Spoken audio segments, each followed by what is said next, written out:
الحمد لله رب العالمين وصلى الله على نبينا محمد وآله وصحبه أجمعين. مشاهدي الكرام أينما كنتم السلام عليكم ورحمة الله وبركاته. وعليكم السلام. ما أسلموا تلين يتغاف لباب الأجلي جمانا كونو أني جمانا كوكا جفرا مسوكا دمسين فرما وخرباكا يرجع أني رسول ما أمبي فلني توني بلاكتا أو ما سنا أني واتي أو كيكا تلين يتاسوانتي كاكاوكا دينا كنا فنو تاروي ani haramadiya yɛrɛ bilasiraliw tayɔrɔ ye an ko ten daniya de b'o kɛ an bɛ mɔsaba in deli ala k'an to o daniya minɛ kɔnɔ i n'a fɔ an ye a fɔ aw ye cogo min kuma bɛɛ an b'a nata tele ɲɛta kɔnɔna la ka se ka jamukanw sigi aw ye jamukan minnu bɛ yen n'an bɛ faamuya sɔrɔ a kɔnɔ an ka ɲɛnamaya taabolo la kɛrɛnkɛrɛnnenya la anw yɛrɛ bɛ ka sanga ni waati minnu ye siga foyi t'a la k'a fɔ kuma bɛɛ an ka ko kuraw nati an ka maakɔrɔw bisimila o bɛ kɛ sababu ye aw ni anw an bɛɛ na nimisiwasa sɔrɔ an ka tele mandi sanfɛ n'o ye ɲɛta tv bi an bɛ sigi kɛrɛnkɛrɛnnen na Alahu taala ka bɛnsɛma kɔnɔna la sigi ye a damata ye ka da kan an kɛn bɛ ka dunanba dɔw sɔrɔ an ka studio kɔnɔ nin waati in na dunan ninnu bɔra min u bɛ ka na Mali yɛrɛ la walima u nana Mali la mun kama nin bɛɛ de bɛna kɛ ɲininkaliw ye ɲininkali minnu bɛ yen n'an bɛna jaabi sɔrɔ a la insha Allahu taala ni jamukan kɔnɔna la nka k'a kɔ aw ɲɛ n'i y'a mɛn yɔrɔ o yɔrɔ ko dunan jatigi dɔ bɛ a la u ni u jatigikɛ bɛ ɲɔgɔn fɛ an karamɔgɔ an'an ka imamu Ustaz Abdulahi Koyita ale yɛrɛ ni nin dunan ninnu sera an ma kɛnɛ kan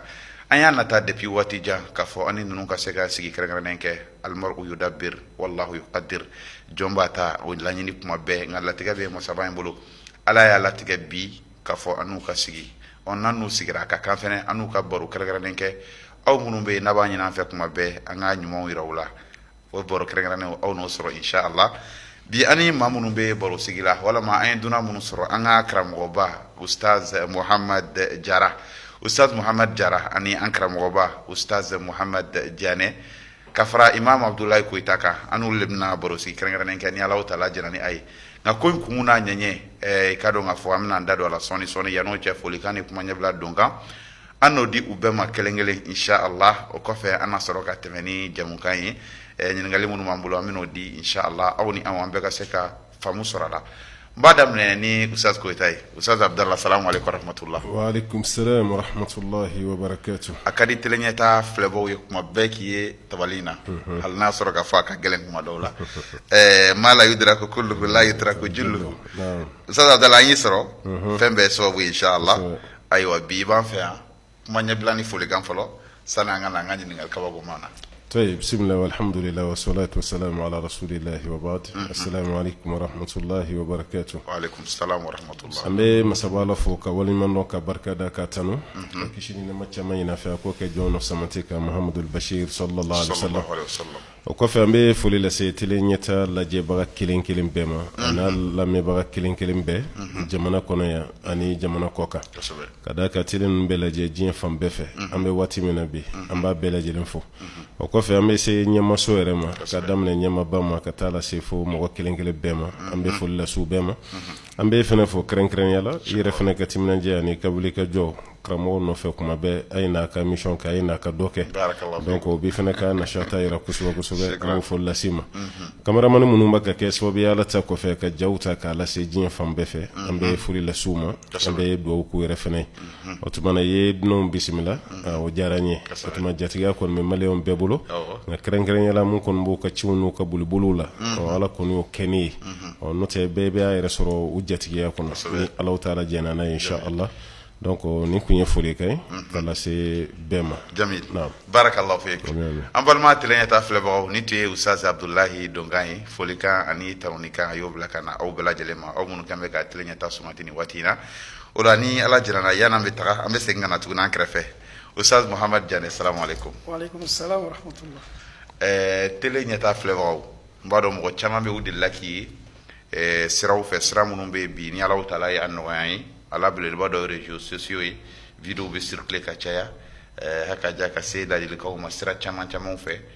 ala barika la bi ala y'a latigɛ ka fɔ i nana Mali kɔnɔna la i bɔra min folikan di maliyɛnw ma fɔlɔ ani tele filɛbaa bɛɛ lajɛlen jamana yɛrɛ kɔ kan tama in daminɛna yɔrɔ min na a bɛ taa laban yɔrɔ min an bɛ tila ka se ma inshallah folikan. inshallah alhamdulillahi rabbil alamin assalamu alaikum wa rahmatullahi wa barakatuh. wa alaikum salam wa rahmatullahi. kisi ni nɛɛma ni sabati ani baraka foli an b'a lase an faw ni an baw ma an b'a lase Mali ma ani Mali dungo kelen kelen an bɛɛ la ka fɔ ni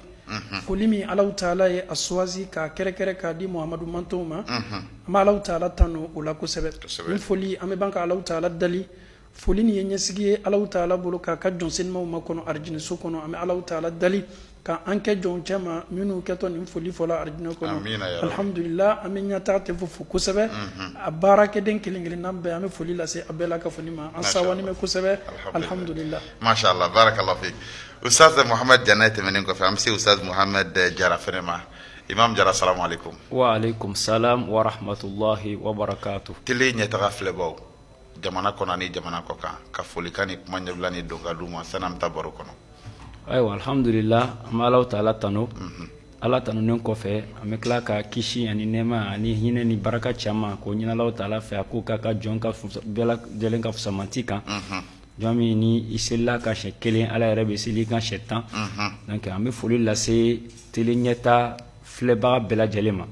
mun bɛ ayiwa jamana kɔnɔ yan ani jamana kɔn kan an bɛ o bɛɛ lajɛlen fo u ka filɛliko ɲumanw na inshallah taala barakallahu fikum jazakumullahu khairan tele ɲɛta filɛbaw ni tun ye an ka balimaw ye ani minnu bɛ baro sigi la Ustaz Muhammad Jara Ustaz Muhammad Jane Ustaz Abdullahi Koyita hakilila aw ye u bɛɛ lajɛlen ka folikan n'u ka dɔnkanw mɛn ka jira u la k'a fɔ ninnu ye an ka dunanw ye dunan minnu bɛ n'u bɔra Europe jamana ka kɛrɛnkɛrɛnnenya la Belgique jamana Ustaz Muhammad Jane ale yɛrɛ ye imam ye Belgique ka baara fanba ɲɛsin min ma o ye dawa ye ka taa Alahu Taala ka sira kan ka maaw la faamu diinɛ la maaw ka se ka faamuya caman sɔrɔ u ka ɲɛnamaya yɛrɛ la cɛsiri caman b'a la wala nuzaki alallahi ahada o cɛsiri ninnu bɛɛ lajɛlen tɛmɛnen kɔfɛ a y'a kanu k'a fɔ a kana bɔ a balimaw la Mali kɔnɔ kɛrɛnkɛrɛnnenya la an bɛ don min na ko bi an bɛ Bamakɔ kɛrɛnkɛrɛnnenya la tele ɲɛta studio kɔnɔna la Ustaz Muhammad Jane a bɛ waati jan bɔ an ye jateminɛw kɛ k'a fɔ a bɛ cɛsiriw la Europe jamana kan bi an nana i bɛ farafinna ka kɔn bi an y'a ye k'a fɔ i tɛmɛna dugu dɔw la farafinna o dugu ninnu ye dugu jumɛnw ye laɲini jumɛn yɛrɛ de bɛ nin voyage in na alhamdulillahi rabbil alamin n'i ye nin ɲininkali ɲɛsin ma alhamdulillah an bɛ fɔ kosɛbɛ i ka jija n'i ka cɛsiri la i fana ni foli ka kan ka d'a kan alhamdulillah jija belebele ni cɛsiri belebele alhamdulillah i fana bɛ kan k'i seko kɛ komi i yɛrɛ y'a fɔ cogo min la nuzaki ahadan ala Allah Alahu Taala de b'a ka jɔn dɔn minnu seniyana u ka kɛwalew la an bɛ Alahu Taala dali baara minnu bɛ kan ka kɛ an bolo k'a kɛ Alahu Taala diyanɛ baaraw ye ala k'o kɛ alhamdulillahi rabbil alamin n'i y'an ye bi Mali la foyi m'a to an nana yan balimaya ni silamɛya o de y'a to an y'an yɛrɛ sɔrɔ yan n'o tɛ an bɛ se tola an sigiyɔrɔ la alhamdulillah baara min kɛ dɔgɔ b'an na an bɛ se o kɛ la mais silamɛya fana baara ye min ye an ka kan ka wuli waati dɔw la ka se badenw ma baden minnu bɛ lajɛli la baden minnu bɛ mafilɛli la waati dɔw fana na o mako b'i la i ye na sigi o ɲɛkɔrɔ aw ye ɲɔgɔn ye ka ɲɔgɔn fo ka kumaw falen falen o bɛɛ la ka fɔ nin b'a to an ka silamɛya diina an ka silamɛya baara faamuyali dɔ bɛ fara faamuyali kan anw tɛna na ka na kuma foyi fɔ Mali la yan an karamɔgɔ ma minnu fɔ mais ni kuma mɛnna tolo gbɛrɛ fana na o fana bɛ adamaden ka diina diya ye kosɛbɛ donc alhamdulillah lajɛlikɛla minnu bɛ farafinna yan k'a daminɛ Guinée Mali Côte d'Ivoire o y'a nata ko kana bɔ o la caman bɛ an ye réseaux sociaux kan alhamdulillah an fana ye miiriya nin ta ala fana ye an dɛmɛ an sela ka na inshallah an y'a daminɛ Laginɛ ma ɲina an bɛ Mali la inshallah ala ma bɛnna sababu barakallahu fi Ustaz Jara hakilila i taama ɲɔgɔn a ye dɔ fɔ wa i ye dɔ faamu a la i bɛ se ka mun fara a kan ayiwa ne bɛ se ka fitinin min fara a kan komi balimakɛ Muhammad Jane a ye ɲina taama laɲini ka ɲɛsin Laginɛ jamana ni Mali ma ka taa kuncɛ Côte d'Ivoire bon i dun b'a dɔn dawakɛla don kelen ka taama man di a kɛra cogo cogo hali n'a kɛra mɔgɔ kelen ɲɔgɔnna ye n'o b'i kɛrɛfɛ o b'i kolo gɛlɛya dɔɔni donc sababuya la a ye nali in laɲini ala y'a latigɛ min kɛ an fana nana fara a kan an bɛ nin munumunu na ɲɔgɔn bolo inshallah fo ka taa se waati min ma n'ala ye waati min latigɛ an bɛ ala deli Alahu Taala k'aw tanga taama in kɔnɔna la wa man ahsanu qawlan mimman da'a ila Allahi wa amila salihan wa qala innani minal muslimin Ustaz Abdallah naam Ustaz Jane kumana Ustaz Jara fana kumana n'an y'an b'a fɔ Muhammadani o ye dɔ fɔ an bɛ min dɔn ka kɔrɔ aw bɛ bɔ a bɛ taa Europe a bɛ taa dawa la a tɛ bali mɔgɔ la ka d'a kan yen jamanaden caman bɛ yen wa diinɛ faamu n'an taara fana an b'a ye k'a fɔ maa minnu bɛ bila u ɲɛ dawa kow la o y'an balima kelen ninnu ye olu ye minɛn siri ka tila ka na yan e bɛ voyage bila minɛn jumɛn kɔnɔ to ne bɛ voyage bila minan damadɔ kɔnɔ minan fɔlɔ ye balimaya sira caman minan don parce que a yɔrɔ dɔ fɔ a ka kuma la sisan c'est très très important u bɛ se k'u t'u place la an bɛ waati min na bi réseaux sociaux ye bɛɛ kɛ so kelen mɔgɔ de n'a y'a diya a b'i to Belgique i n'a fɔ kɔrɔlen a b'a kɛ cogo min a b'a ka voix ni images ta k'u bila Facebook sanfɛ mɔgɔ caman y'a dɔn Afrique a kɛrɛnkɛrɛnyara Mali la i ma deli k'a ye o i y'a dɔn réseaux sociaux de kan n'a y'a diya a bɛ continuer n'o kelen mais a y'o bɛɛ to yen ka tila k'a ka wari ta k'a d'a kan ka na an fɛ yan o tɛ dɔwɛrɛ si yira ni tada minnu tɛ k'a ye k'a fɔ ala ka ciden ye baara minnu kɛ sallallahu alaihi wasallam fi fajiri qudumihi ila al-madina a ye baara fɔlɔ min kɛ o de misiri jɔlen kɔfɛ a nana ni muakhatu de quoi ta'akha bayna al-ansar wal muhajirin bon ni ala jɔ ye balimaya de parce que n'aw ma kɛ balima ye fɔlɔ hinɛ tɛ yen quoi ala yɛrɛ y'a fɔ k'a fɔ k'a y'an bɛɛ dan k'an kɛ balima kelen de bon a kana kɛ yɔrɔ jan na kuma ye an bɛ ɲɔgɔn wele téléphone na an bɛ kuma téléphone na mais an yɛrɛ ka wuli ka se ɲɔgɔn ma physiquement ne hakili la a y'o baara de kɛ bon o ye voyage nin kun dɔ ye a kun wɛrɛ belebeleba fana ye fɛn jumɛn ye o de ye dɔrɔn ala ye diinɛ baara fɔ cogo min ala ka ciden y'a taama taama cogo min na ka na ko kɛcogo fana a tɛ k'a fɔ k'a bɛna yira an na mais ka na hakili jigin a la o bamanankan kɔrɔ ye jumɛn ye kuma dɔ fɔ sisan a ka ca ala fɛ anw de bɛ bɔ yan an bɛ taa Europe an bɛ bɔ yan an bɛ taa Amérique an bɛ taa dawa kɛ kuma dɔ la a bɛ jigin i kɔnɔ i tatɔ la mɔgɔw ma diinɛ de faamu o tuma na e bɛ taga ka taga diinɛ ko fɔ olu ye hali n'o sɔrɔ u ka baaraw t'u permettre kuma bɛɛ k'u sigi k'i lamɛn ka fɛnw kɛ mais i kɔni bɛ t'i ka cɛsiri kɛ mais Afrique kɔni bi ko ma dugu jan fɛ yan diinɛ sira fɛ donc a bɔra an fɛ yan nɔ ka se yen fɛla la n'i y'a mɛn ko silamɛya yɛrɛ b'olu fɛ ala ta kɔfɛ immigrés de taara n'a ye i ma ka kɛ africain ye walima ka kɛ asiatique ye n'o tɛ yen kaw yɛrɛ ka tradition tɛ silamɛya ye mais u nana silamɛya ta ni africain ka immigration ye ka tila ka ta fɛnɛ asiatique bɛ seli min k'u fɛ yen voilà donc an ka bɔ yan ka taa kuma dɔ la o bɛ kɛ wajibi ye anw kan ka tɛmɛ olu ka bɔ yen fɛ ka na voilà parce que a bɛ munumunu mun na o bɛ dawa ni fɛn minnu kɛ a ka ca ala fɛ mɔgɔw bɛ ka kɛ yan mais kana ni tourna nin kɛ ka bɔ Belgique i yɛrɛ k'i ka billet tigɛ ka na daminɛ Laginɛ ka na Mali la ka taa Côte d'Ivoire o fana ye leçon dɔ de ye a bɛ ka mun d'an ma quoi leçon dɔ de don quoi a bɛ ka mun di an ma o leçon ye fɛn jumɛn ye kabini an ka makɔrɔba ninnu taara courage tun b'olu de la ka denmisɛnninamɔgɔ ye bi k'a yɛrɛ bɛ wuli n'a yɛrɛ ka musaka ye ka taa Côte d'Ivoire ka taa dawa kɛ maliyɛn dun dɔ don ka tila ka bɔ Côte d'Ivoire k'i kun da Burkina kan ale ye maliyɛn ye k'i kun bɔ Burkina kan ka taa Laginɛ ko bɛ fɔ yɔrɔ o yɔrɔ ka denmisɛnnin daya dɔ ye anw fɛ yan ka wulila n'a yɛrɛ ka wari ye ka nin munumunu kɛ a man ca a man ca dɛ voilà a man ca bon n'ale nana nin kɛ an bɛna ye ja mɔgɔw sigilen don baara dɔ kɔrɔ o bɛ se ka kɛ quoi voilà u sigilen don baara dɔ kɔrɔ o bɛ se ka kɛ parce que an karamɔgɔ dɔ bɛ yan a fatura sisan togɛlɛ de kun don a tun bɛ wajulu kɛ kosɛbɛ a ko silamɛ man kan tɛ k'a fɔ ko n tɛ se nin na quoi ko silamɛ man kan fɔ n tɛ se voilà silamɛ man kan tɛ k'a fɔ ko n tɛ se i b'a fɔ de wagati bɛɛ sa o hawil mais k'a fɔ ne tɛ se n'i y'o fɔ dɔrɔn i tɛna se tuguni yɛrɛ parce que e tɛna moyen de ta i tɛna i labɛn i bɛna se cogo min na parce que a b'i kunna i tɛ se fɛnɛ voilà mais a fɔ dɔrɔn hali n'i tɛ se n bɛna a lajɛ tuma dɔ la n'i dɛsɛra sira la mɔgɔw tɛna jigin i la an b'a fɔ bamanankan na n'i ko i bɛ kulusi dɔ sama na i ye kumaba fɔ n'i y'a kɛ fɛnɛ i ye koba kɛ voilà donc ko bɛ ten de quoi bon ale filɛ ka nin mun kɛ nin kan ka hakilina dɔ de di an ma intégration dɔ de don quoi ka bɔ Belgique ka na yira an na an yɛrɛ dama bɛ se ka nin ɲɔgɔnna kɛ n'o tɛ salon ta danna Côte d'Ivoire dɔrɔn de ma a ma se Mali la yan a ma taa Laginɛ bon n'a kun y'a jɛ a bɛ Mali dɔrɔn pe ta a b'a ka billet retour bɛɛ kɛ ni Mali ye donc a bɛ bɔ dɔrɔn a bɛ taga mais a y'o bɛɛ to yen a nana fɔ k'a bɛ nin bɛɛ kɛ n'o tɛ baara min bɛ ninnu bolo yen hali n'i tɛ tubabu baara la Europe baara b'i bolo awɔ hali n'i tɛ tubabu baara la ye baara b'i parce que olu ka jamana yɛrɛ régime na mɔgɔ man kan tɛ ka balo ten ka sɔrɔ i tɛ baara la voilà ka fɔ e tɛ foyi kɛ i bɛ ka balo ten olu yɛrɛ bolo bɛ kɛ cogo di o de kama hali ni fɛn dɔ ka di ye n'i taara k'i b'a san cash a wari bɛɛ b'i bolo i bɛ problème de sɔrɔ parce que i y'a wari bɔ min voilà e ye nin wari bɔ min e tɛ baara la trace si tɛ yen k'a fɔ e bɛ baara la i bɛ sara min ta o bɛ se ka nin to ye ka nin bɛɛ di cogo di an dun fɛ yan wasoko de don i ka taga usine na ou bien i ka taa parking na ka taa mobili san cash la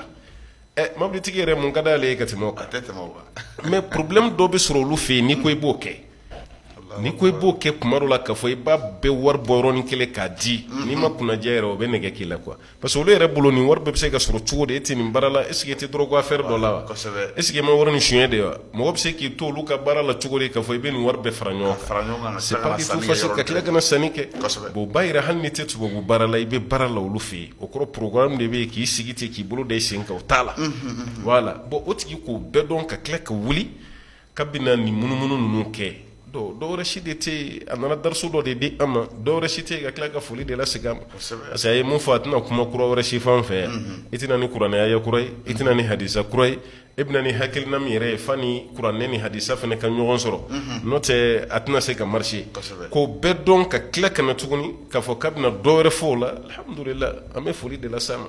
wala o b'a yira k'a fɔ u yɛrɛ dama ni ɲɔgɔn cɛ u bɛ don ɲɔgɔn kan quoi ka bɔ Belgique ka taa France ka taa Espagne ka taa ne taali min kɛra Europe ne ma dugu kelen kɛ ninnu kɔ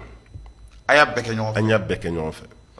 ne ma dugu kelen k'o kɔ an taara yɔrɔ o yɔrɔ olu de tun ye ne ka guide ye n'o tɛ bamananw ka kuma i y'a mɛn nin ye fiyɛntɔ hakili ka di a fiyɛna dugu min na o don dɛ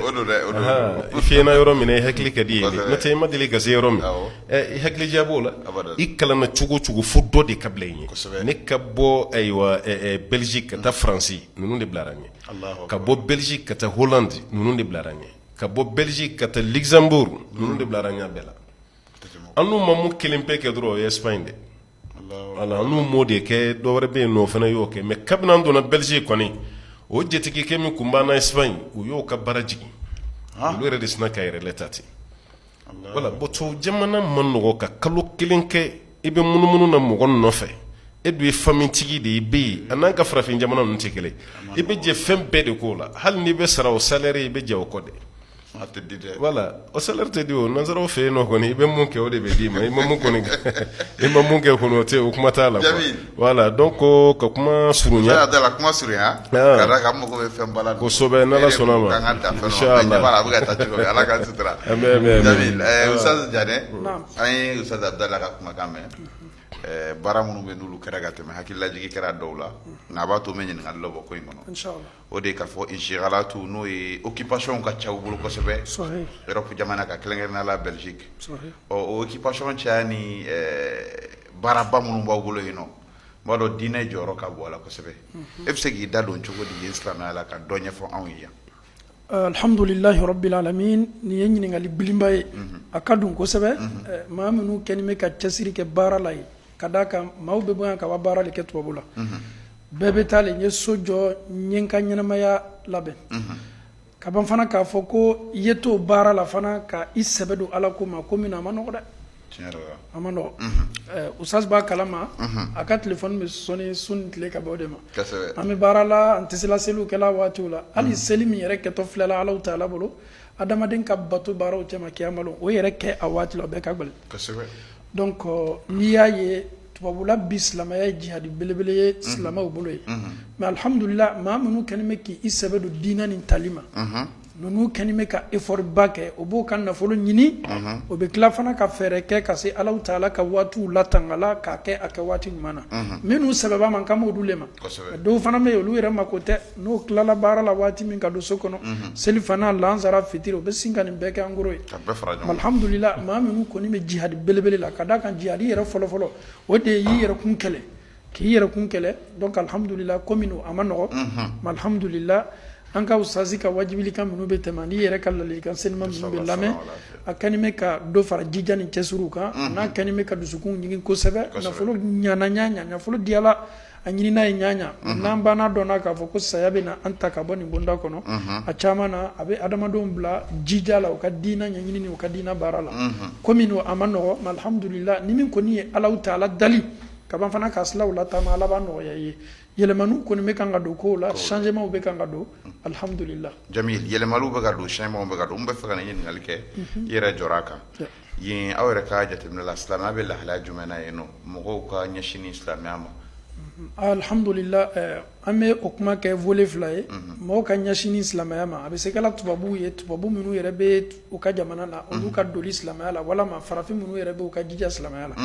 alhamdulillahi rabbil alamin tiɲɛ na tubabuw ka silamɛya doli a bɛ kɛla ma a ka suma kosɛbɛ a ka dɔgɔ a n'a fana ka suma ka da kan karo fila karo saba a caman na maaw bɛna kana don silamɛya la a yɛrɛ caman bɛ k'anw yɛrɛ ka misiri la donc n'i ye karo 2 ni karo 3 ta ko mɔgɔ 1 mɔgɔ 2 nana kana don an t'a fɔ san ko a ka dɔgɔ mais a ka suma dɔɔni donc min ye tubabuw ka doli ye diina la olu kabini o mɔcɛw o bɛnbacɛw olu ye diina bila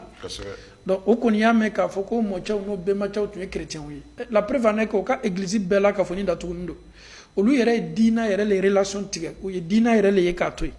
olu yɛrɛ bɛnbaw ka diina o mako t'o la kuma tɛ ko k'olu sama kana diina la ani y'a faamu a bɛ komi hali chrétien diina ye olu caman t'o la karamɔgɔ cɛ n'i donna o ka jamana na anw fɛ yan chrétiens bɛ bɔ min kɛ dimanche ka taa église la olu fɛ yen t'o ko sugu ye dɛ i bɛ se o ko sugu ye la tuma dɔ fan minnu fɛ tuma dɔ Italie o ka misiriba o ka église voilà sinon anw fɛ yen ne ye maa minnu yɛrɛ dimanche ko bɛ nana église la o de ye Ghanéens ye Ghanéens chrétiens minnu bɛ yen parce que tubabu tan t'olu bolo i yɛrɛ tubabu ye k'a bɛ taa église la an t'a bolo olu yɛrɛ la tɛ ko sugu ninnu na kosɛbɛ donc nin bɛɛ b'a yira k'a fɔ ko an ka silamɛya diina fanga yɛrɛ yɛrɛ de b'a la misiriw bɛ fa jumalo alhamdulillah mɔgɔw sɛbɛb'o ka diina fana ma minnu cɛsiri bɛ minnu la donc silamɛya yɛrɛ de bɛ fanga la bi tubabu fɛ o de kosɔn n'i y'o ka médiaw ma filɛ k'a ye anw kɛlen bɛ k'an ka ko bɛɛ da ala kun k'an ka ko bɛɛ la silamɛya kun a bɛ wɔrɔ hakili ma tubabu lani bɛ ko kelen bɛ min na bi an bɛ waati min na o de ye justice ye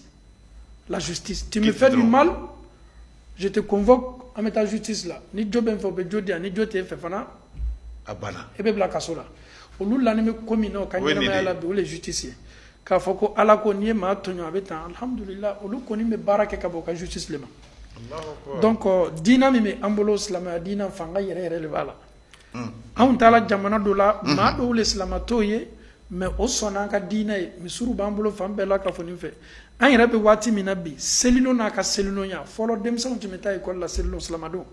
mais o y'a ye k'a fɔ silamɛw bɛ kan ka fanga sɔrɔ silamɛw bɛ kan ka caya ninnu an bɛ waati min na bi selino yɛrɛ o bɛ congé di an dɔw ma k'o kana taa Belgique yen nɔ Belgique yɛrɛ kelen tɛ Angleterre yɛrɛ ala da Angleterre yɛrɛ premier ministre ma olu yɛrɛ bɛ bɔlen sunkaro la ka silamɛw fɔ Canada premier ministre bɛɛ bɛ nin kɛla bi donc k'a yira k'a fɔ k'an ka diina alhamdulillah an ka diina bɛ elan belebele la bi tubabu la o yɛrɛ y'a dɔn k'a fɔ bi diina nin n'an ko k'an b'a kɛlɛ an yɛrɛ bɛ n'an yɛrɛ denw de kɛlɛ karamɔgɔ cɛ ni e den bana sɔrɔla o ka jamana na den kɛlɛ o yɔrɔ mɔgɔ ye ka ban olu le fana bonyana bi o fana b'o ka dɔrɔn revendiquer la donc alhamdulillah donc ni ala tanuba ye o kosɔn jana an ye nin chapitre datugu an b'a ɲini bɛɛ fɛ maa minnu bɛ farafinna n'o pereseni bɛ tubabu kafiriw don a ye bɔ o ka jamana la an b'a fɔ yen nɔ olu m'a faamu de olu y'a kɛ ni sabari ye diina a nana dɔɔni dɔɔni de ka adamaden fana yɛlɛma an ye taa ni dɔɔni dɔɔni musow tɛ sutara ta la o n'a ɲɔgɔnnaw an ye taa dɔɔni dɔɔni a bɛ bɛn musow bɛ sutara ta anw fɛ ɲadatugu le kɔni tɛ mais ni Alahu Taala sɔnna don dɔ nataw a bɛ bɛn inchallah fo silamɛw le fana ye k'o ka jamana kan ka misaliya ɲuman yira u la ka jogo ɲuman yira u la min b'a to alhamdulillah u bɛ se sɔnna an ka kow ma ka ban fana k'an ka sariya yɛrɛ appliquer u ka luwaw la a yɛrɛ daminɛna inchallah an bɛ dugawu kɛ ala ma sabati amina rabbi fa da'watu bisuluk ablagh min ad-da'wa bil qawl Ustaz Muhammad Jara Imam Jane bɔra ka caman fɔ silamɛw ka lahalaya la yen nɔ a ko misiriw bɛ fa jumadoyaw fɛ kɛrɛnkɛrɛnnenya la mais misiri ninnu yɛrɛ bɛ lahalaya jumɛnw na tuma dɔw la i b'a sɔrɔ an bɛ kibaruyaw mɛn cogo min k'an to yan nɔ k'a fɔ Europe misiri ko tɛ ten tɔ wa hali ni k'i bɛ misiri jɔ gɛlɛyaw b'a la tuma dɔw la pour que i ka seli misiriw kɔnɔ f'i ka wari sara kunnafoniw don a bɛ n'an ma a ka kan n'an ye nin occasion ninnu sɔrɔ an ka ɲininkali kɛ peuple nɔ la ok alhamdulillah wa salatu wa salam ala rasulillah comme an bɛɛ lajɛlen b'a kalama cogoya min Imam Jane n'a fɔ n y'a fɔ n ka kuma daminɛ na cogo min ale an bɛɛ de ka dunan ye sa an kɔni bɛ ka ale bilasira nin baara in na an bɛɛ jatigiba o ye Imam Abdulaye Koyita je pense que Imam Jane ale yɛrɛ de ye kosɛbɛ ye alimami ye anverse ale bɛ misiri kunna ye et projet fana b'u bolo misiri ko la inchallah et je pense que lui il est plus bien placé ka misiriw yɛrɛ lahalayaw hakika fɔ an ye kosɛbɛ pour que ɲɛta TV filɛbaga bɛɛ lajɛlen ka nafaba sɔrɔ a la inchallah jamil jiddan barakallahu Ustaz Abdallah i tɛmɛna yɔrɔ in na walaysa man ra'a kaman sami ye dɔ ye a mana kɛ cogo cogo silamɛw ka lahalaya hali ni t'a bɛɛ dɔn i ye dɔ faamu a la u ka misiriw bɛ lahalaya jumɛn na u yɛrɛ bɛ cogo di jara y'a fɔ cogo min jane bɛ se ka mun fɔ a la an se k'o fɔ mais an fana ye dɔɔni ye voilà an ye fitinin kɔni y'a la an kɔni ye seli wagati minnu sɔrɔ ye ne y'a fɔ n ka a tɔgɔ takiriru ninnu na n ka rapport la n nalen n ko ne yɛrɛ surprendre kosɛbɛ kosɛbɛ de ne taalen Europe ani n taalen Amérique parce que a fɔra cogo min e yɛrɛ b'a mɛn cogo min yɔrɔ yɛrɛ ma se yen an b'a ɲini Ala fɛ Ala k'e fana se yen ka chapeau bɔ i kunna i b'ana ka aéroport la alimama chapeau bɔ ne b'a dɔn la dɛ bisimila voilà donc kuma dɔ la i bɛ gɛrɛndɛ kuma mɛn cogo dɔ la parce que média nin an bɛɛ de tununen bɛ média nin kɔnɔ voilà mɔgɔ b'a fɛn mɛn cogo min n'i bɛ fɛn dɔw ye mais réalité i bɛ taa sɔrɔ o tɛ quoi ne toro de sɔrɔ u fɛ yen n toro de fɛnɛ sɔrɔ a la Amérique yɛrɛ fɛnɛ quoi bon ka taa ye mɔgɔ yɛrɛ bɛ taga misiri la fo kuma dɔ la ka misiri yɛrɛ fɛnɛ fa an m'o miiri fan selen kɔ yen quoi an m'o miiri o an yɛrɛ kɔni bolo kuma dɔ la yanni ka taa i bɛ ɲininkali de kɛ est ce que misiri bɛ yen yan voilà mais k'a fɔ ko mɔgɔ yɛrɛ bɛ sɔrɔ mɔgɔ min bɛ don misiri yɛrɛ kɔnɔ i t'o miiri e yɛrɛ tɛ da o la f'i ka se yen voilà ni sera yen de kuma min na i bɛ sɔrɔ k'a dɔn misiriw b'o bolo yen bon Belgique ni ye Belgique lajɛ France kɔrɔ Belgique bɛ kɛ jamana denni de ye quoi France ka bon ni Belgique ye ka taa ka se kosɛbɛ voilà misiri min fɛnɛ bɛ yen o ɲɔgɔnna tɛ Belgique fɛnɛ France voilà an ma juma caman seli France mais an ye juma fɛn fɛn seli an yɛrɛ sigilen ɲɛna alimami bɛ salamu bila yɔrɔ min a bɛ micro de ta ko dɔ nana a bɛ fɛ ka converti olu ka converti yɛrɛ fɛnɛ bɛ kɛ cogo min na e min yɛrɛ bɛ fɛ ka converti micro de bɛ di yɛrɛ ma i ye mun ye silamɛya la n'o de i attiré k'i sama k'a fɔ k'i bɛ kɛ silamɛ ye pour que a kana taa kɛ i n'a fɔ dɔ de ye dɔ sama jagoya la k'o lati wala e yɛrɛ de bɛ kuma karisa de ka wajulu ye na convaincu walima n ye nin jogo de silamɛw la walima n sigilen ka miiri n ye nin bɛɛ bɛ na n'i ka lahala ye n bɛna don a la kun kelen jumɛn n bɛna don a la nin kun de kama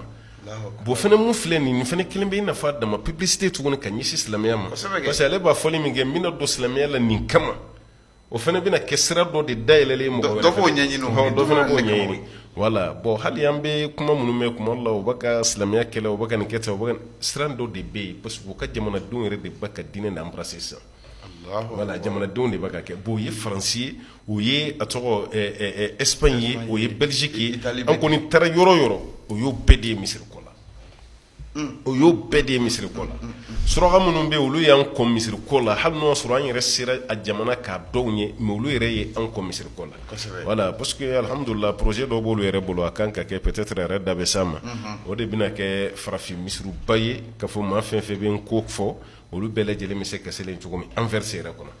voilà an ka cɛkɔrɔba ka misiri n y'a kuma fɔ n nalen n'o ye Alhaji Baba Jawara ye n ka ka misiri bɛ alhamdulilahi rabbil alamin voilà mais kuma dɔ la misiri wɛrɛ ka sɔrɔ misiriw bɛ ɲɔgɔn dɛmɛ de u bɛ ɲɔgɔn solliciter de alhamdulilah ka ye k'a fɔ ko nin farafinw ka misiri ye kɛrɛnkɛrɛnyala misiri min kutuba yɛrɛ fɛnɛ bɛ fɔ an ka kan na k'a kɛ a tɔgɔ julakan wala problème b'o de la mɛnɛ o de tɛ yen fɔlɔ mɛnɛ parce que kutuba ninnu bɛɛ bɛ kɛ surakakan walima français wala a bɛ k'o de la bon e yɛrɛ sigilen i t'i yɛrɛ ye misiri kɔnɔ kuma dɔ la parce que kuma dɔ la wali kan jɛra ye cogo cogo e yɛrɛ fɛnɛ bɛ mun mɛn i bɛ farifoni min sɔrɔ o la donc i t'o sɔrɔ kan wɛrɛ la donc n'o mɛnna alhamdulilah o fana ye baara belebeleba de donc nin fana bɛna kɛ sababuba ye ninnu fana bɛna sira de di mɔgɔw ma k'o baara kɛ n'o tɛ an bɛ mɔgɔ min minnu bɛ dɛmɛba kɛ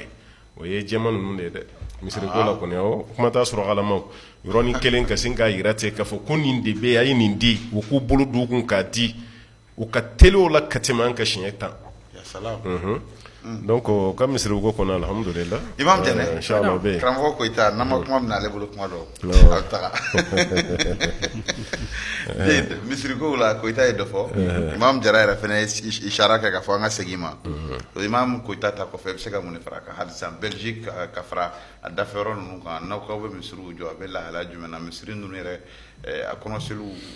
difficulté b'a la wa walima a bɛ cogo di alhamdulillahi rabbil alamin misiriko Europe alhamdulillah sabati caman bɛ bi misiriko la surtout Belgique misiri kilancɛ bɛɛ la k'a fɔ ni bɛ kan ka ci ka misiri yɛrɛ jɔ komi an yɛrɛ diyanɛ misiri o daminɛna Belgique so caman na budget ni wari min fana bɛ bila a kɔrɔ o fana ka ca n'a fɔra ko misiri dɔ bɛ yen a budget ye 2 millions ou 3 millions d'euros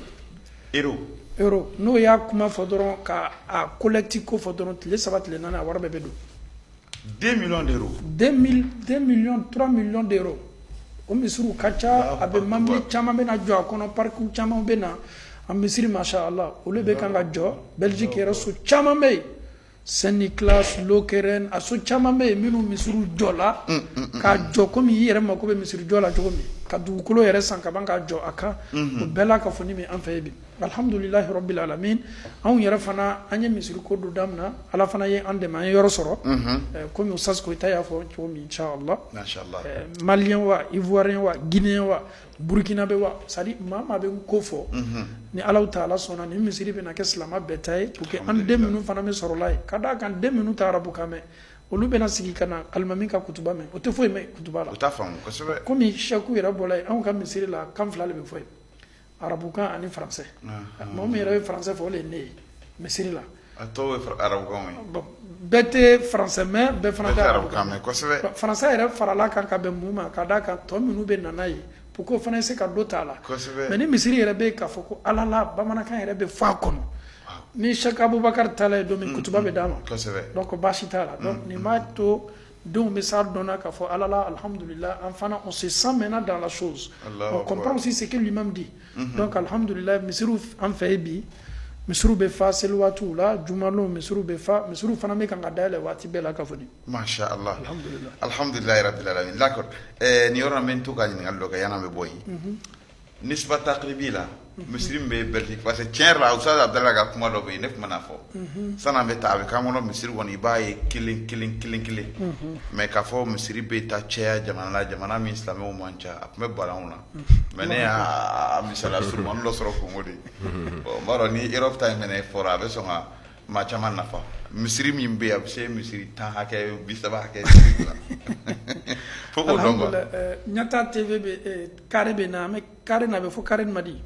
an bɛ yɔrɔ min na Sabalibugu château la Sabalibugu château la n'a fɔra k'i ye misiri compter yan ele yɛrɛ hakilina ta la a bɛ se misiri joli la yan nɔ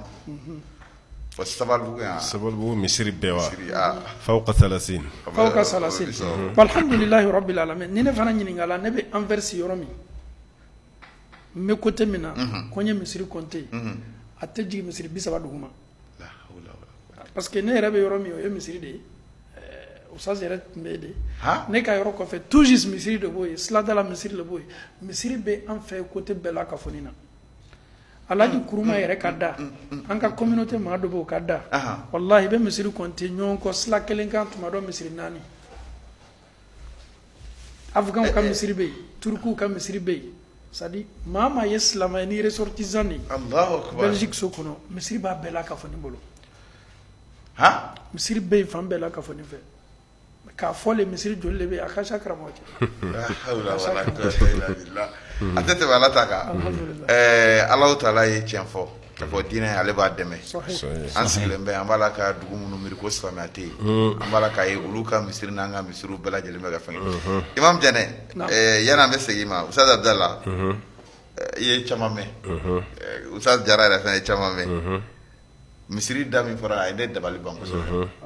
Abdala e bɛ farafinna yan i ye caman mɛn yan tuma dɔ la an b'a mɛn ka fɔ misiri jɔ t'an ɲɛ ninnu fɛ u bɛ ka misiriw jɔ anw dun ka diinɛmɔgɔw ka ca ka tɛmɛ olu ta kan an ɲɛbɔlen bɛ olu de fɛ o de bɛ k'a to an bɛ ka ban fɛn dɔw la an yɛrɛ ka faamu la olu b'a fɛ k'a fɔ k'u bɛ ka taa ɲɛ an bɛ ka ban min na u bɛ k'o ta e bɛ se ka mun de fɔ silamɛ jama in na population kɛrɛnkɛrɛnnen i b'a dɔn an ka jamana ninnu tagabolo ye mun ye a sabotage fanga de ka bon ka tɛmɛ tiɲɛ ɲini kan quoi parce que e mana baara dɔ kɛ tolo hali n'o ye tiɲɛ ye ko ye Ala ta ye ko dalilu b'i bolo n'o ma bɛn ne ta ma ne bɛ tan de la gosi ne ka tiɲɛ o de b'an bolo jamana nin kɔnɔ yan o de b'an bolo yan n'o tɛ ni misiri jɔ t'a ɲɛ ye mun na kɛra nalen ye baara fɔlɔ min kɛ o de kɛra misiri jɔ ye kɛra bɔli maka baara caman bɛ yen projet camanba de bɛ yen a kan kana minnu an ta mais kira yi ɲɛsin misiri jɔ ma mun kelen na parce que hali ninnu ka se ka ɲɔgɔn réunir ka ɲɔgɔn fara ɲɔgɔn kan misiri de y'a sira teliman ye o réunion bɛ yen o yan'aw ka taa sali wɛrɛ ta k'a bɛ ɲɔgɔn réunir ye n'aw bɛ ɲɔgɔn sɔrɔ aw yɛrɛ ka misiri kɔnɔ bon o de ɲɔgɔn tɛ voilà furusiri mana k'aw bolo yan'aw ka sali ta ni furusiri bɛ ninnu bolo o bɛ sali de lu pour se ka kɛ ni denkulu b'u bolo o bɛ sali de lu pour que ka se ka kɛ mais n'o yɛrɛ ka misiri b'u bolo voilà donc o sali lu wɛrɛ b'o la sali lu wɛrɛ t'o la bon mɔgɔ mako bɛ fɛn o fɛn na hali conférence ka conférence kɛ k'i b'o kɛ yen i ma sali ta i bɛ conférence kɛ cogo di parce que e bɛ so min kɔnɔ so bɛɛ bɛ plan kelen de la e bɛ si so min kɔnɔ o plan bɛ cogo min hali ni ma taa ne fɛ yen ne fana ta bɛ ten de voilà bɛɛ bɛ taa voilà hali ni ma taa ne fɛ yen ne fana ta bɛ ten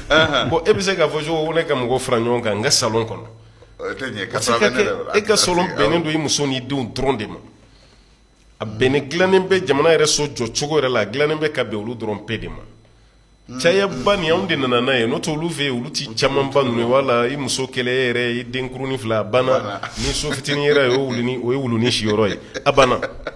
i m'a ye bon ni misiri nana sisan aw bɛ réunion minnu kɛ a bɛ ayiwa conférence minnu kɛ tajamuwato fɛn fɛn b'aw bolo a bɛɛ bɛ kɛ misiri kɔnɔ misiri ko dan tɛ dɔrɔn kansɛrila kɔnɔ an taara o bon minnu b'aw ko misiri ko t'a ɲɛ ye bon kuma dɔw la i bɛ taa sɔrɔ an fana bɛ kuma ten ka sɔrɔ faamuba tɛ yen an bɛ kuma ten ka sɔrɔ kalanba tɛ yen n'o tɛ an ka ɲɛmɔgɔ yɛrɛ de y'a jira an na ko yɛrɛ ye misiri ko de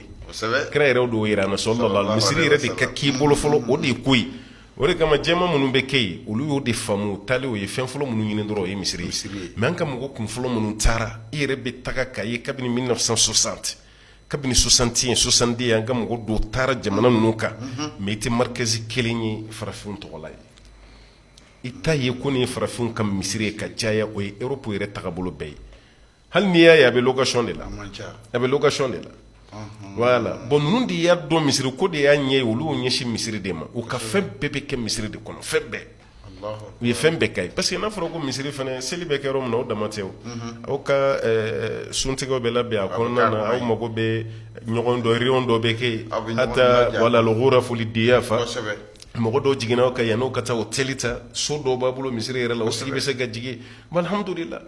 k'a fɔ ko misiri ko kɔni t'a ɲɛ i b'o de mɛn anw fɛ yan n'o tɛ n'i sera yen ko yɛrɛ ɲɛ fo ka dɔ wɛrɛ fara a kan o de ye misiri yɛrɛ ye quoi Allahu akbar Ala k'an bɛɛ saba amen Imam Jara misiri ko y'a ɲɛ ni Ala sɔnna ma inshallah e bɛ se ka bilasiralikan jumɛn di an ma an ka jamanaw kɔnɔna la ka sanga ni silamɛya diinɛ minɛli ye ka da kan an sɔn camanba bɛ i b'a sɔrɔ an wolola kɔnɔ an y'a sɔrɔ a b'an ka sigidaw la an ni minna la an bɛ ka taa n'a o cogo la ani maa tɔw tɛ kelen maa minnu bɛ n'u ma wolo a kɔnɔ u y'a minɛ tuma dɔw la fɛn dɔ b'i bolo i t'a valeur dɔn fo n'a tilali la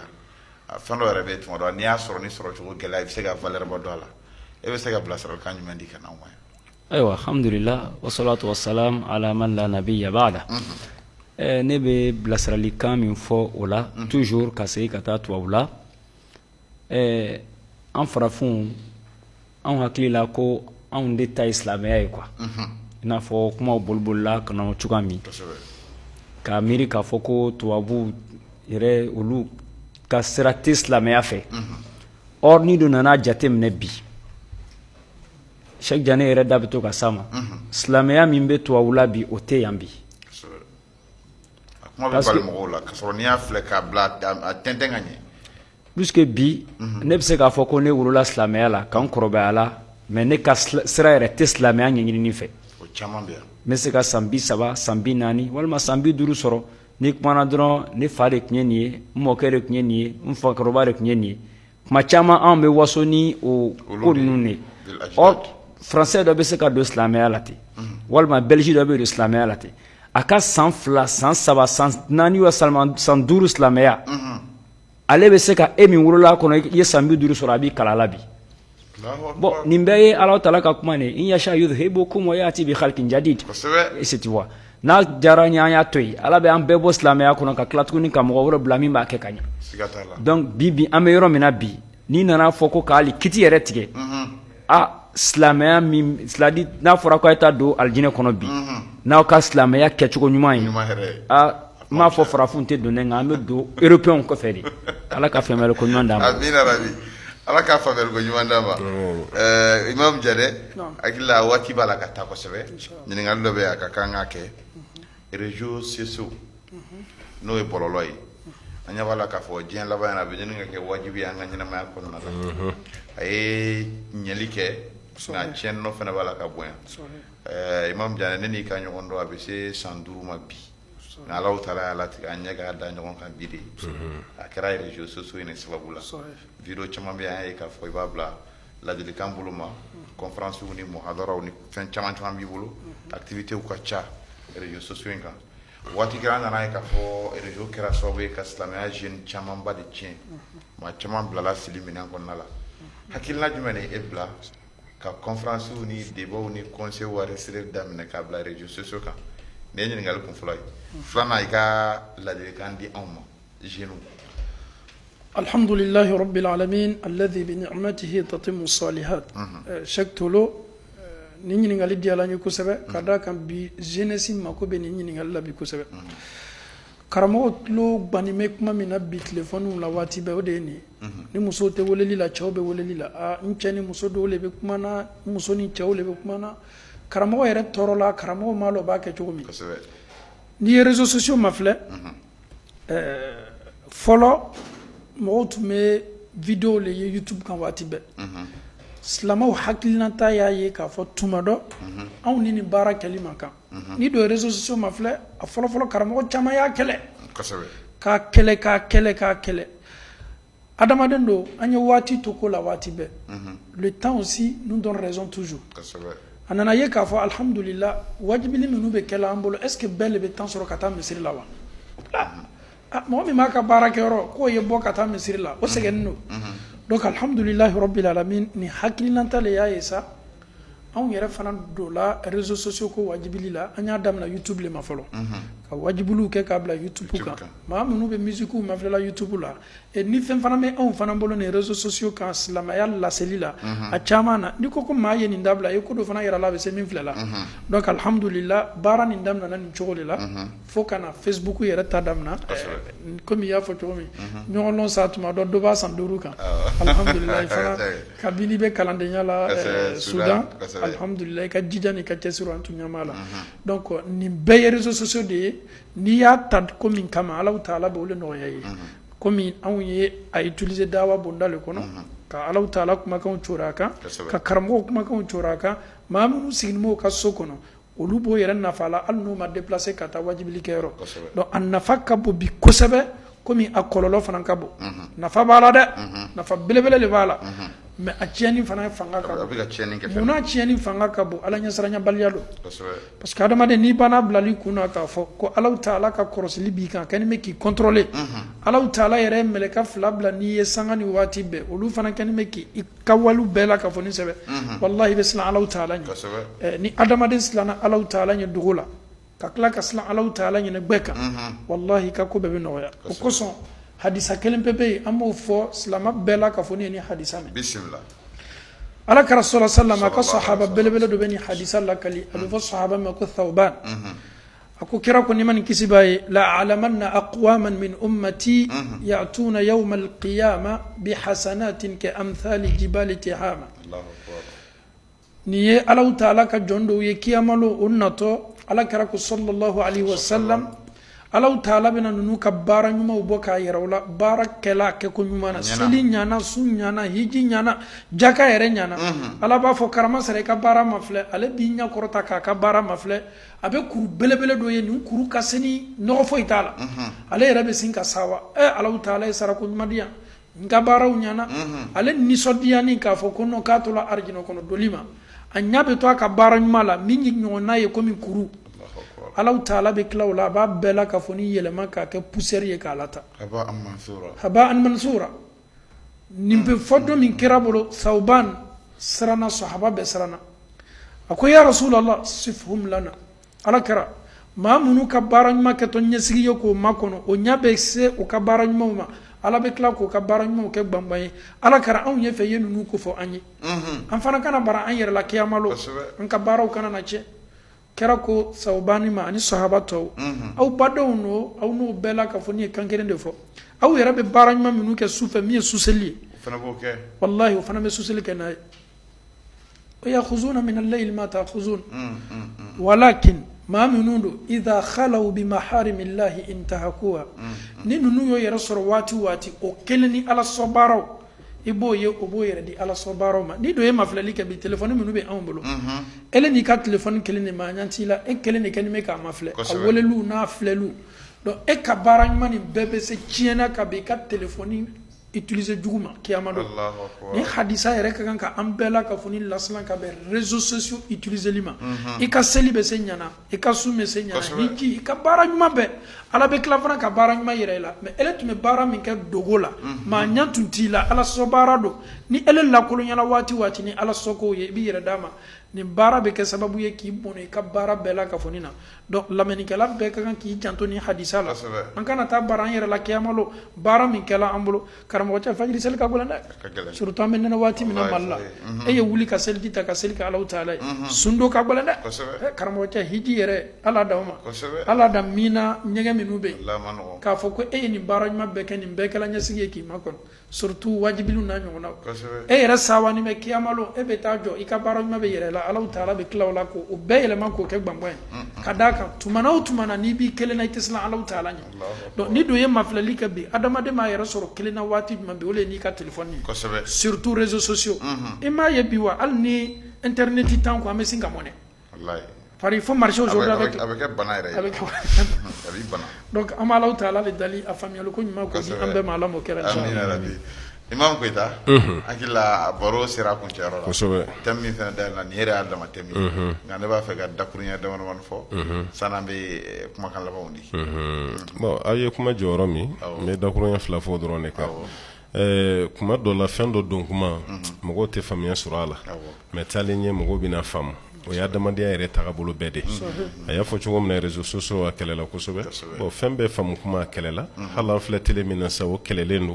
hali sini a bɛ ka kɛlɛ fɛnɛ donc réseaux sociaux fɛnɛ b'o cogo kelen de la a fɛnɛ kɛlɛla mais an kɔni b'a jigi tagalen ɲɛ mɔgɔw bɛna faamu ka d'a kan ɲɛnamaya tagabolo don waati dɔw tɛmɛna mɔgɔ ma miiri k'a fɔ ko téléphone bɛna bila poche kɔnɔ ka taama yɛrɛ o ma miiri o n'i y'a mɔkɛ dɔw la wuli sisan ko nin ye téléphone ye n'i den bɛ kuma nin na Amérique a b'a f'i ɲɛna ko nkalon don walima a b'a f'i ɲɛna ko suya don a se ka da la cogo si bon ala nan'o bɛn anw de ka wagati ma bi alhamdulillah ka bɔ téléphone la ka tila ka kɛ ko wɛrɛ ye voilà parce que application min bɛ nin kɔnɔ bi a ka bon téléphone ya yɛrɛ ma voilà fɛn caman de b'a kɔnɔ bon ni fɛn yer'o kɔnɔ tubabukɛ b'a dilan waati min a ma dabɔ silamɛw ka nafa sɔrɔ n'o ye ala ye hakili di silamɛw ma an ka tila k'o yɛlɛma k'o kɛ ni fɛn nafama ye ne hakili la n'o ma mɔgɔw la nisɔndiya an man tɛ ka di maaw la dɛ nin nisɔndiya ko de dɛ ni kun ye Facebook tɔgɔ fɔ dɔrɔn hali ne yɛrɛ kun b'o jama la ne yɛrɛ kɔni bolo dɔrɔn lil fusaq hali ne yɛrɛ kun b'o ne yɛrɛ kɔni kun ye Facebook bila o de minɛn kɔnɔ parce que an y'a ye ko fɔlɔ min kɛ wala o fɛn ɲuman kun t'a kɔnɔ mais bi alhamdulillah voilà i bɛ tila khutuba bɛ ba yɔrɔ min na haramu kɔnɔ dɔrɔn i b'a yɛlɛlɛ a sanfɛ i bɛ don YouTube kɔnɔ i b'a yɛlɛlɛ a sanfɛ bon ni mɔgɔw bɛ ka fɛn islamiser u bɛ ka fɛn yɛrɛ ka yɛlɛma ka bɛn n'an ka jogo ye an man kan tɛ k'a fan bɛɛ lagosi nin kɛlen bɛ ko muruda fila quoi ni muru yɛrɛ denmisɛnnin bolo an bɛɛ bɛ mun fɔ ko muru man ɲi a y'a minɛ a la a man ɲi bon effectivement a b'ale bolo cogo min na a man ɲi mais e mago bɛ sogo la ka tigɛ zɛrɛn b'i bolo i bɛ fɛ ka tigɛ ni muru t'i bolo a waati a bɛ ɲa ni muru sɔrɔla a ka ɲi wa a man ɲi bon fɛn ɲuman bɛ fɔ mun na fɛn jugu bɛ fɔ o kelen peere a bɛ dépend a bila minɛn de kɔnɔ n'an y'a bila minɛn ɲuman kɔnɔ fɛn ɲuman don n'an y'a bila minɛn jugu kɔnɔ fɛn jugu de don bon an kɔni ta bɛ ka bila minɛn ɲuman de kɔnɔ n'o y'a Facebook ye n'o y'a WhatsApp ni ayiwa YouTube ye a critique karata tɔ bɛɛ hali n'u ye fɛn wɛrɛ bɔ tuguni mun tɛ nin si ye silamɛw bɛ fɛɛrɛ bɛɛ kɛ a bɛ se ka ɲɛ cogo min n'a bɛ silamɛya yɛrɛ n'a b'a sɔn di la camanba bɛ kɛ donc minnu bannen don a ma bon mɔgɔ tɛ jigin mɔgɔ la ten parce que bɛɛ n'i ka hakili danyɔrɔ don o de bɛ k'u ye e y'a faamuyali min kɛ i bɛ dugawu kɛ a tigi fana ka faamu cogo la n'o kɔni kɛra dɔrɔn baara bɛɛ lajɛlen bɛ nɔgɔya aw yɛrɛ ye ɲɔgɔn dɔn k'a bɛ san 5 bɔ mais aw ɲɛ ka da ɲɔgɔn kan o kɛra bi o b'a yɛrɛ ɲɔgɔn dɔn yɛrɛ ka kɔrɔ ni ɲɛ ka yeli halisa n'an b'o la ko ye ko tɔɔrɔma ye o tɛ se ka faamu an kɔni b'o bila minɛn min kɔnɔ dɔrɔn a ye fɛn hɛrɛma de donc an bɛ dugawu de k'aw ye aw fila bɛɛ lajɛlen parce que aw fila ne t'a dɔn mun ka video kɛ ka ca ni mun ta ye ale b'a kɛ cogo min e fana b'a kɛ ten aw ka video selen don diɲɛ fan bɛɛ lajɛlen fɛ halisa ala ka barika de don o kow la an b'o de ɲini ala fɛ inchallah ka bɛn alhamdulilahi rabbil alamin n bɛ kuma tunkarankɛ den bɛɛ tɔgɔ la Amérique wa Europe o Asie n'a yɔrɔ bɛɛ an bɛ foli lase Ustaz Koyita ma adamaden tan don a ka baara ɲuman la a caman na a bɛ dɔ fara a ka cɛsiri kan n'i donna WhatsApp la bi temps min b'a bolo ka silamɛw ka question jaabi ne yɛrɛ bɛ baro an ye question ɲɛ waati caman comme an ka karamɔgɔba lo ni a kɛra ɲa dɔ ma an ka ye Usas Koyita wele waati bɛɛ maaw le bɛ kan ka ɲininka Imam Jane Usas Koyita ka numéro ko bɛ di ka di ka kuma tigɛ ne yɛrɛ bɛ ten alhamdulillah a bɛ na cogo ne b'a latɛmɛ donc n'a ye Koyita wele donc vraiment waati le b'a bolo a bɛ nin question bɛɛ jaabi n'i y'a mɛn dɔrɔn an balimamuso de ye ɲininkali kɛ a bɛ sin k'o jaabi an b'a fɔ kosɛbɛ ka d'a kan baara min na a ma nɔgɔn n'i ye temps ma filɛ k'a fɔ ko e b'i ka temps dɔ ta k'a di adamadenw ma k'o lafaamu diinɛ la o ye kuma belebele ye kira do ko sallallahu alaihi wasallam ahabbu nasi ila allahi anfa'uhum linnas maa min ka di Alahu taala ni bɛɛ maa min nafa ka bon maaw kan donc an bɛ Alahu taala dali k'a si baraka k'a si sabati ala m'o kɛ ala juhudi min b'a la bi n'o tɛ bi ale yɛrɛ ka video minnu bɛ yɛlɛ Facebook kan ta tɛ ale ta a bɛ tale dɔrɔn k'a yɛlɛ bɛɛ b'a ta k'i serve a la WhatsApp yɛrɛ kan bi ale ɲɔgɔn tɛ WhatsApp kan a ka sɔn WhatsApp kan bi a ɲɔgɔn tɛ alhamdulilayi nin baara la ma Ustaz Jara an bɛ kuma labanw kɛ ka folikan di an filɛbaga bɛɛ lajɛlen ma inchallah vraiment an bɛ dugawu kɛ balima bɛɛ lajɛlen an fɛn o fɛn sigi k'a daminɛ an fɛn o fɛn sigilen don yan toujours réseaux sociaux kuma in de don ni y'an fɛn o fɛn sigilen yan ten bi réseaux sociaux de y'an bɛɛ fara ɲɔgɔn kan an si tun tɛ ɲɔgɔn dɔn voilà e ko e ni Jane ta ye san 5 bon ne yɛrɛ san 5 ka kɔn bi ɲɛ ne yɛrɛ tun tɛ Imam Koyita fɔ cogo min ne tun bɛ Facebook tigiw yɛrɛ de ne tun filɛ vraiment baara t'u la de a kama yɛrɛ ne yɛrɛ ma sɔn ka téléphone Android san voilà moi c'est juste en 2015 ne ye téléphone Android ta n ko bon a ye Facebook in dɔ don ne yɛrɛ kun donc a nana kɛ ne ka vidéo fɔlɔ yɛrɛ kɛra Haji 2015 grille tigɛra ka bin mɔgɔw cɛla Magan waati min voilà nɛgɛ tigɛra ka bin mɔgɔw cɛla ne ko n ko mɔgɔw hakili ɲagaminen don diɲɛ kɔnɔ parce que média bɛ na a fɛngɛ i jɔ ne fana ka médianin dɔ kɛ yan donc ne fana plus que comme nɛgɛ tigɛra ka bin mɔgɔw cɛla quelques minutes après yɔrɔ jɔsira tawafu ni fɛngɛw continuer la ne ye n jɔ dɔrɔn ka vidéo kɛ k'a bila yɔrɔ n ko bon silamɛya filɛ nin ye nin bɛ se ka kɛ Magan dɔrɔn de yan n bɛ se ka kɛ silamɛya dɔrɔn de kɔnɔ k'a fɔ ko nin accident sugu bɛ kɛ mɔgɔ bi hakɛw bɛ sa ko o yɔrɔ bɛ jɔsi dɔrɔn tabafu bɛ continuer ni nin tun ye yɔrɔ wɛrɛ ye i bɛ sécurité de fɛn de on va fermer pour la sécurité pour machin et cela bon o taara yɔrɔ diɲɛ yɔrɔ min bon o kɛra o video yɛrɛ kɛra sababu ye ka ne ni mɔgɔ min don contact la a ka ca bon ne fana ye diya sɔrɔ Facebook la o la dɔɔni dɔɔni fo nana Jane yɛrɛ fana ni Jane yɛrɛ fana ye ɲɔgɔn ye Magan 2018 ye bon o kɛra sababu ye k'an don ɲɔgɔn na fo an bɛ tagama na ɲɔgɔn bolo ten bon ni an kile la ni kɔni nin ye fo alijinɛ kɔnɔ ye sa inchallah o réseaux sociaux kelen je vais vous faire une confidence Jane ka vidéo nu mɔgɔ tɛna nafa fɔ Jane ni mɔgɔw bɛ o ma ɲɔgɔn ye fɔlɔ n t'a dɔn n'u bɛna ɲɔgɔn yɛrɛ fo lahara mais u ka témoignage sera an ma olu ka furu tun bɛ ɲini ka sa mais kuma dɔw kawandili ninnu dɔw lamɛnni kama dɔrɔn furu b'a nɔ na fo bi bon ma ɲɔgɔn ye fɔlɔ bon an kana ko haramuya yɛrɛ ma ala ma fɛn min haramuya donc vraiment ala ka barika don bɛɛ bɛ baara min na réseaux sociaux kan an bɛ dugawu kɛ ala ka barika don bɛɛ ta la et karamɔgɔ tɔw bɛɛ lajɛlen fana ka don a la parce que bɛɛ mako bɛ mɔgɔw mako bɛ diinɛ la bi ala ka hɛrɛ don an ka baara bɛɛ lajɛlen na ala ka ɲɛtaa don an bɛɛ la comme an bɛ ɲɛtaa studio kɔnɔ ala k'an bɛɛ taa ɲɛ inchallah ala rasulil karim k'an bɛ ɲɛtaa studio kɔnɔ ala k'an taa ɲɛ kuma laban kuma laban ye foli de ye k'a lase i yɛrɛ ma kosɛbɛ parce que adamaden fɛn min dɔnniya b'i la n'a courage b'i la a kɛnɛya fɛnɛ bɛ yen n'i ma kɛ a kɛ waati n'a waati tɛmɛna i bɛ nimisa bon an ɲɛ b'o de la a courage b'aw la aw bɛ k'a kɛ a timinandiya bɛ yen a dɔnniya fɛnɛ bɛ yen n'i ye fɛn di a tigi ma baarakɛminɛn n'i y'a di a dɔnbaga ma baara tɛ tiɲɛ mais mɔgɔ min tɛ baara nin dɔn n'i y'a d'a tigi ma donc e ma dabɔ baara ɲɛ kama a b'o baara minnu na an bɛ foli lase aw ma kosɛbɛ inchallah aw yɛrɛ ani aw ɲɔgɔnna fɛn fɛn bɛ yen n'a bɛ to ka video ninnu bila parce que aw b'a bila sira ɲuman kan cogo min o waati kelen dɔw fana b'a ka bila sira jugu de kan dɔw fana b'aw ta nin saboter ko t'a ye e bɛ ale ta min na gosi k'a bɛ sɛtɛnɛ kuma la ko de y'a ye o b'a yira k'a fɔ waati bɛɛ tiɲɛ ni nkalon de bɛ kɛlɛ la fo ka taa se kiyama dɔw ma a b'aw jija de k'aw cɛsiri donc an bɛ foli lase ɲɛtaa TV baarakɛla bɛɛ ma a caméramɛnw ni administration mɔgɔ fɛn fɛn bɛ yen an bɛ foli lase bɛɛ ma ka dugawu kɛ bɛɛ ye nin ka kɛ sigi fɔlɔ ye ani karamɔgɔkɛ cɛ nin kana k'a laban ye ala k'a ɲɔgɔnnaw caya assalamu alaikum warahmatullahi Imam Jane kuma laban ni foli kɛ inchallah alhamdulillahi rabbil alamin il y a une chose qui m'a beaucoup impressionné. Nye kodo ye alala ako awarala haklima kusebe. Surtout au Mali ici. En tɛmɛna médias sociaux kɔnɔ, c'est la jeunesse. Alhamdulillah. Nya ye funankɛnu de bɛ yen. Ni ala tanuba ye. Alhamdulillah. Donc ni ma yira k'a fɔ ko silamɛya bɛ bolo kura de la bi. O de ye denmisɛnw bolo ye. Ni anw y'an bolo sigi silamɛya kɔrɔ, a journalisiya baaraw a n'a cameraman baaraw nin bɛɛ ye funankɛnu de ye. Donc ni ma yira k'a fɔ alhamdulillah an ka diina bɛ bolo ɲuman kɔnɔ. An fana y'an jija k'an janto a la ka ma bɛrɛbɛrɛ ka ɲa ka ban fana k'a lase laseliliko ɲuman na. A caman na mɔgɔw b'a fɔ ko funankɛniya bɛ anw de la kameriya bɛ anw de la mais ni anw ye kameriya nin yɛrɛ ta k'a don ala ko yɛrɛ la ala bɛ ko la nɔgɔya. Non seulement an bɛ kameridenw sama ka na diina la diina fana bɛ kunkɔrɔtaba sɔrɔ. Donc alhamdulillah an bɛ ɲɛtaa TV fo kosɛbɛ a baarakɛden kelen kelenna bɛɛ alhamdulillah ka ban fana ka foli xasu di fana ma i ka jija ni ka cɛsiri alhamdulillah an fana sawala bi kosɛbɛ ɲɔgɔn yɛlɛ la inchallah. An balima tele ɲɛtaga filɛbaw ni de bɛ sɔn ka dansigi kɛ an ka bi barosigi kɛrɛnkɛrɛnnen na barosigi min an tun y'a kɛ n'an karamɔgɔw ye Ustaz Mohamed Diané, Ustaz Abdoulaye Koyita, Ustaz Mohamed Jara. Hakilila sigi in tɛmɛna fɛn min kan aw ni an bɛɛ lajɛlen sera ka bɔ o kalama ɲɔgɔn dɔn silamɛya balimaya Europe ani farafinna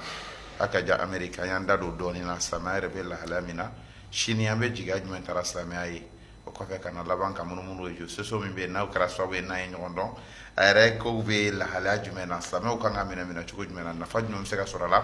kɔlɔlɔ jumɛn bɛ se ka sɔrɔ a la nin bɛɛ lajɛlen kɛra fɛn ye an y'an da maga min na dɔɔnin dɔɔnin an y'a dɔn k'a fɔ thème o thème bɛ n'an da kɔrɔla la nin bɛɛ y'a damasigi kun bɔ nka fɛn min bɛɛ tɛ sɔrɔ n'i ye dɔ sɔrɔ o la ka n'o labila o de y'a to an bɛ foli ta nin kuma in laban na ka di an ka karamɔgɔw ma kɛrɛnkɛrɛnnenya la an b'a daminɛ n'an ka imamu ye ani an ka karamɔgɔba a Sheikh Abdoulaye Koyita Ustaz Abdallah Koyita an bɛ foli d'a ma kosɛbɛ ka masaba in deli ala k'a mɛn an kɔrɔ sababu ɲuman caman bɛ ala bolo ala k'o ka ani a ye ala k'a n'a tanga baara min bɛ yen ni an ni ale kelenkelenna bɛɛ b'a la baara in mago bɛ min na o ye kɛnɛya ye ala k'a kɛnɛya da an bɛɛ lajɛlen ma baara in kɔnɔ labanko ɲuman ala k'a d'an ma an ka dunanw an'an karamɔgɔw n'an ka alimamu Imam Mohamed Jara Imam Mohamed Diané an bɛ foli kɛrɛnkɛrɛnnen di u fana ma k'u fo k'u waleɲuman dɔn ka masaba in deli u ɲuman sera yan cogo min ala k'a kɛ u ɲuman ka se u seyɔrɔ la ka sɔrɔ basi foyi mun sɔrɔ u bɛ taama min na ala k'a kɛ alijinɛ sira taama ye ala k'a kɛ baraji ala kana sitanɛ ni yɔrɔ sɔrɔ a la k'u fo k'u waleɲuman dɔn tele ɲɛtaa ɲɛmaso tɔgɔ la k'a fɔ an nisɔndiyara n'u ka nali ye kosɛbɛ kosɛbɛ ka masaba in deli ni kana k'an ka sigi laban inshallah kuma laban an tɛ ɲinɛ an tɛ sɛgɛn an bɛ foli bila ka taa an ka équipe de technique bɛɛ lajɛlen ma caméraman Soni monteur fo ka taa se programmeur ma ka aw fo ka aw waleɲuman dɔn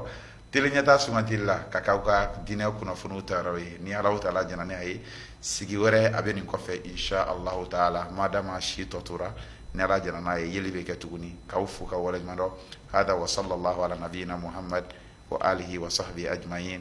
wassalamu alaikum wa rahmatullahi wa barakatuh.